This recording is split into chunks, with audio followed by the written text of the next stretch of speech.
When we think about climate change as a scientific problem or a kind of technological problem, we often forget then that climate change is also a social problem, it's a cultural problem, it's a political problem, it's an economic problem. MIT students come here wanting to change the world and wanting to come up with solutions to impossible problems. When I was a student, what felt like that was missing for me was constantly asking the question, how does this relate to what's happening in the world? Social scientists can serve as a bridge among different communities of scholars, communities of engineers, as well as native communities, agricultural, urban communities. What the Living Climate Futures Lab is going to do is listen and to ask questions and to learn the ways in which people are grappling with this in their everyday lives right now. There are populations that have been grappling with these issues for a long time already and that have developed a lot of knowledge. And this lab is an opportunity to invite that knowledge in, help grow that knowledge in a way that can benefit all of us.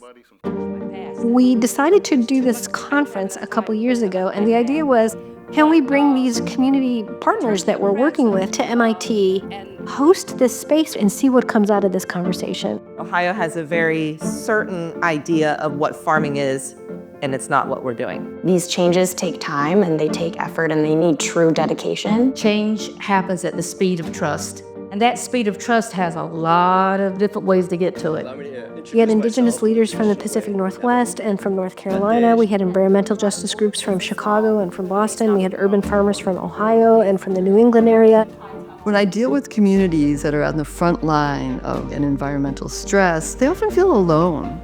And so when we brought people together, I think that really gave people a boost. It told them that there's all kinds of other people and resources out there to help them. When you look at indigenous lands that indigenous peoples have stewarded, we see much greater biodiversity. It hits on a lot of what indigenous peoples' knowledges have said for millennia. It's about relationships. It's understanding how the world works in an interconnected way.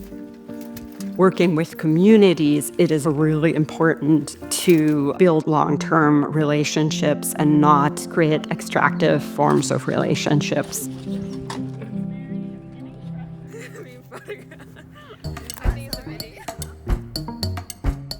Professor Mike Short with Professor Munkbat has this molten salt heat bank that has been produced in the lab, but we need to make it work in people's homes in Mongolia. So anthropology steps in. The intention is to learn about how Mongolians use technology and what could work in a particular setting. We had the opportunity to work with students at the National University in Mongolia, and it was honestly like one of the greatest experiences of my life. We debriefed almost every night about what has been discovered, what is the engineering side and what is the ethnographic side, to the point where students gain this fluency to merge two disciplines together in such a smart, culturally sensitive way. So much of the MIT education is, this is the way the world is. It's very black and white. It's so common to say, well, I see a problem. I can come up with a series of technical solutions that if everyone behaves like I think they will, then it's going to work. And yet, when students get out into the real world, they realize nothing does.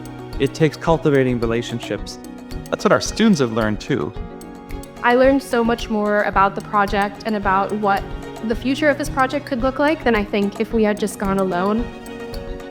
The discourses of urgency, crisis, speed, and scale in the context of solutions just keeps coming up. Who are those partners and communities that we want to engage, and what should be included in this conversation? Why aren't we training students to work with communities? Why aren't we training them to understand different ways of knowing? It's a really good example of something that we should be doing across the board. The Living Climate Futures Lab is a unique opportunity for MIT to stand as a leader in the response to climate change.